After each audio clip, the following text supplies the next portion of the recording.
მოგესალმებით, თქვენ უყურებთ NutriMax-ის საკვების გამოყენების ვიდეო ინსტრუქციას, სადაც გაგიზიარებთ მაღალ პროდუქტიული მეწვარი ფურის 22%-იანი კონცენტრატის სწორად გამოყენების მეთოდებს, მაქსიმალური შედეგის მისაღებად. Dairy Max 22%-იანი კონცენტრატი განკუთვნილია სპეციალურად მაღალპროდუქტიული ფურების გამოსაკვებად, რომლებიც ძირითადად საკვებად მოიხმარენ სიმინდის სილოსს. კონცენტრატის გამოყენება დამოკიდებულია მეწველი ფურის საშუალო დღიურ მონაწილეზე, ლაქტაციის ფაზაზე, მეწველი ფურის კონდიციაზე და კონკრეტული ფერმერის წვნიანი და უხეში საკვების ხელმისაწვდომობაზე.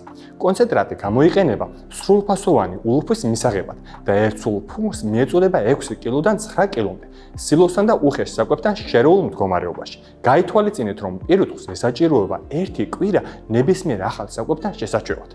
დღიური რაციონი ულუფა გულისხმობს Dairy Max 22%-იანი კონცენტრატის გამოყენებას უხეში და წვნიან ნედლეულთა ნომერ 1 და ნომერ 2 წყლში მოცემული თანაფარდობით. დამატებით სასურველია ფურმა მიიღოს ლუდის ხარშვის ნარჩენი პროდუქტები, შაქრის წარმოების თანმხლები პროდუქტი მელასა და უხეში მასა, თივის ან ნამჯის სახით. უკეთესი პროდუქტიულობისთვის სასურველია ფურს ჰქონდეს მუდმივი წვდომა სუფთა სასმელ წყალთან. სასურველია დღეზე გათვლილი ულუფა ფურმა მიიღოს დღეში მინიმუმ 2-ჯერ, დილით ადრე, რაც შეიძლება მეტი ოდენობით და შეივსოს პირველი ულუფის გახარჯვისთანავე. კონცენტრატის გამოყენების უპირატესობები ხელს უწყობს მთელი ლაქტაციის პერიოდში ფურის მაქსიმალურ წველადობას. განურებული ტექნოლოგია უზრუნველყოფს საკვების მაქსიმალურ ათვისებადობას. Dairy Max 22%-იანი კონცენტრატი სრულად ანაცვლებს ფერმერის მიერ გამოყენებულ მარცვლეულის და შროტეულის ნაერთს. კვებისას თქვენი ფურის ულუფა ყუათიანი რომ გამოვიდეს, აუცილებლად უნდა გაითვალისწინოთ. ფურის დღიური მონაწველი. თუ ის შეადგენს 22-დან 30 litrს, თქვენ შეგიძლიათ გამოიყენოთ კონცენტრატი 6-7 კილოს ოდენობით. გარდა ამისა, სიმინდის სილოსის ჩართულობა ულუფაში მოახდინეთ 25 კილოს ოდენობით, თივის 5, ხოლო ლუდის ნახარშის 10 კილოს ოდენობით.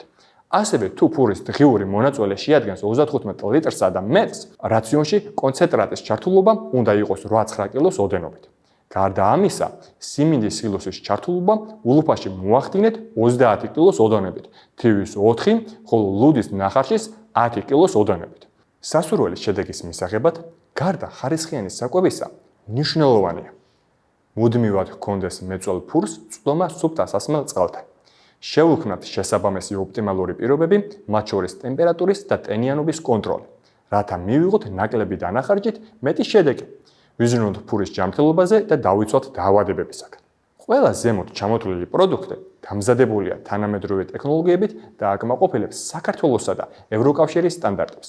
მათი გამოყენება ხელს უწყობს პირუტყვის ეფექტურ ზრდას და ამცირებს ფერმერის დანახარჯებს. კვების შემდგომი ფაზის ვიდეო ინსტრუქციის სანახავად დაასკანერეთ შესაბამის პროდუქტზე დატანილი QR კოდი ან მიხევით ჩვენს ვიდეო ინსტრუქციებს. არ დაგავიწყდეთ გამოიწეროთ არხი და გაგვიზიაროთ თქვენი ინტერესები და შეკითხვები კომენტარებში.